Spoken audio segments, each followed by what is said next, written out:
Honnêtement, cette série ne me donnait pas envie du tout, qu'on se le dise. Et pourtant, je l'ai regardée en une journée. Et là, nous sommes le 20 décembre, vendredi pour être plus précis, et c'est exactement la date à laquelle est sortie cette série.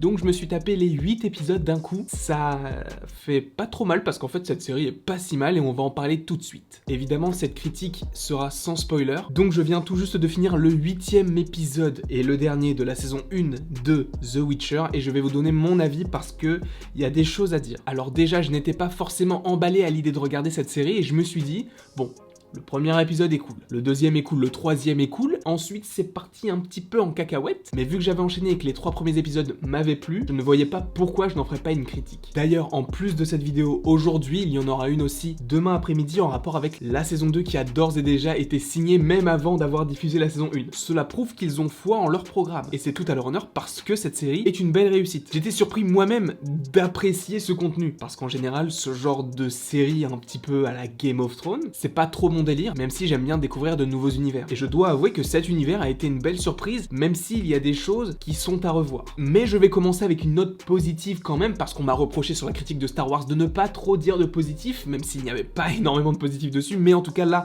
sur The Witcher, j'ai des choses positives à dire, notamment le jeu d'Henry Cavill. Je peux pas vraiment dire qu'il colle au personnage parce que je n'ai ni lu les comics et je n'ai pas joué non plus aux jeux vidéo, donc je ne peux pas vraiment faire un comparatif avec le personnage qui a été présent sur différents médias, mais de ce que j'ai entendu par rapport à ce personnage de Geralt, eh bien je trouve qu'Henry Cavill colle bien en fait à l'atmosphère et à la physionomie du personnage. Un mec un petit peu froid qui est super stock, qui laisse beaucoup passer son jeu d'acteur par le regard plutôt que par rapport à son physique, tout de même si son physique est imposant, mais le personnage de Geralt est une belle surprise et j'avais envie d'avoir un personnage un petit peu comme ça, un petit peu à la Kratos dans God of War, où tu sais que quand tu l'as avec toi, il peut rien t'arriver, et c'est un petit peu ce qu'il se passe, même si vers la fin de la saison c'est un petit peu plus compliqué pour lui, que ce soit physiquement ou émotionnellement, mais ça on y reviendra dans la vidéo de demain par rapport aux théories de la saison 2. Donc premier point positif, Geralt. Deuxième point qui est à la fois positif et négatif, c'est le personnage de Yennefer. Ce personnage est assez énigmatique parce qu'elle a une évolution assez particulière et très intéressante, seulement dans la série, c'est peut-être évoqué un petit peu à la fois trop longuement et trop rapidement, dans le sens où on s'attarde assez longuement sur ce personnage et il passe d'un état émotionnel à un autre trop rapidement selon moi. Et c'est assez contradictoire de voir un personnage souvent, mais qui évolue de façon trop rapide. Et si je continue dans ce sens et dans ces explications, je risque de vous spoiler parce qu'en fait,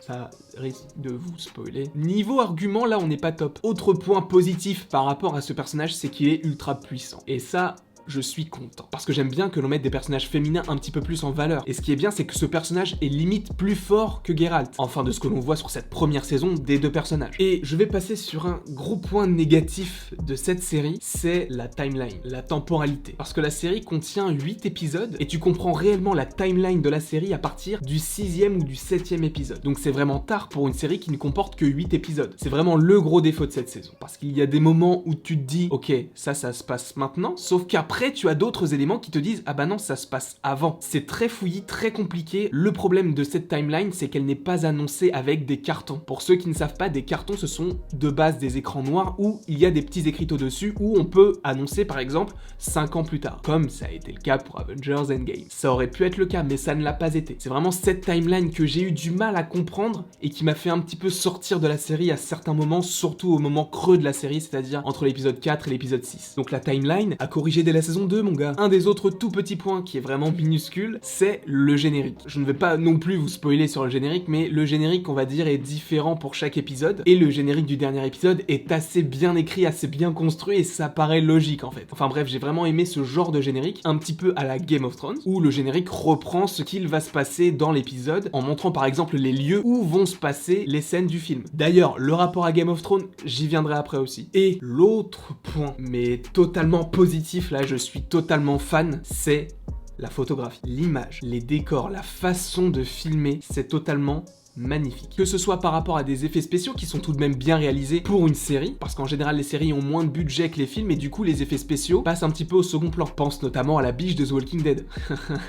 Personne ne l'a oublié celle-là. Enfin, sauf ceux qui ne l'ont pas vu. Mais techniquement, ils ne l'ont pas oublié vu qu'ils ne l'ont jamais vu. On peut pas oublier quelque chose que l'on n'a jamais vu. Il y a vraiment des plans qui sont super beaux. Et quand tu compares ce genre de plans à ceux de Game of Thrones par exemple, c'est vrai que ceux de Game of Thrones sont vraiment très beaux. Mais The Witcher, ils sont quand même un petit peu au-dessus. Et justement, en parlant de cette série qui a suscité pas mal d'engouement ces dernières années, qui est donc Game of Thrones, est-ce que The Witcher est un nouveau Game of Thrones entre guillemets? La réponse, selon moi, c'est non. Et évidemment, je veux comparer la saison 1 de The Witcher avec la saison 1 de Game of Thrones, parce qu'on ne peut pas comparer une série qui vient de sortir avec une saison à une série qui vient de se terminer, qui en comporte 8. Donc je préfère faire un comparatif de première saison à première saison, même si c'est un petit peu le même univers médiéval, un petit peu fantasy. Je trouve que Game of Thrones est mieux réalisé et l'histoire est beaucoup plus intéressante et un petit peu moins fouillie. En fait, la façon dont on te raconte les choses dans Game of Thrones, ça permet vraiment de te faire comprendre quel personnage est lié à tel personnage. Enfin, on peut dire que c'est vraiment bien huilé. Alors que dans The Witcher, tu as des personnages qui sont possiblement au premier abord très importants pour la série, et après tu les oublies en fait. Et c'est vraiment ça aussi que je reproche à cette série, c'est le fait que ce soit un petit peu trop fouillis, qu'ils aient voulu en montrer trop dans une seule saison, même si je ne connais pas l'univers de The Witcher, du coup je ne peux pas vraiment juger par rapport au fait de savoir s'ils en ont mis trop ou s'ils n'en ont pas mis assez. Mais si je devais juger sur cette première saison, je trouve que ça a vraiment été trop fouillis, pas super bien organisé, des épisodes qui ont vraiment une importance capitale et d'autres qui auraient pu être évités, alors que tu vois que Game of Thrones c'est vraiment pensé pour que tel épisode fasse référence à un autre épisode et que tel épisode dont la référence a été faite par tel épisode fasse résonner un autre épisode. Je sais pas si tu comprends. Alors que là, dans cette série The Witcher, c'est justement ça qui a pêché, c'est la connexion entre les épisodes, entre les personnages, entre les différentes actions, mais la série n'en reste pas moins belle, stylée et très intéressante pour la suite. J'espère en tout cas que cette vidéo vous aura plu et j'ai oublié de vous donner une note à cette série. En étant assez clément, en étant assez gentil, je vais mettre un 14 sur 20. Parce qu'en globalité, c'est une bonne série qui a beaucoup de potentiel, mais les 6 points que je ne leur donne pas sont par rapport à l'organisation de la série, qui est selon moi un petit peu trop fouillie. Et j'espère que cette saison 2 sera un petit peu mieux cadrée en rapport avec les histoires qu'ils vont raconter. Et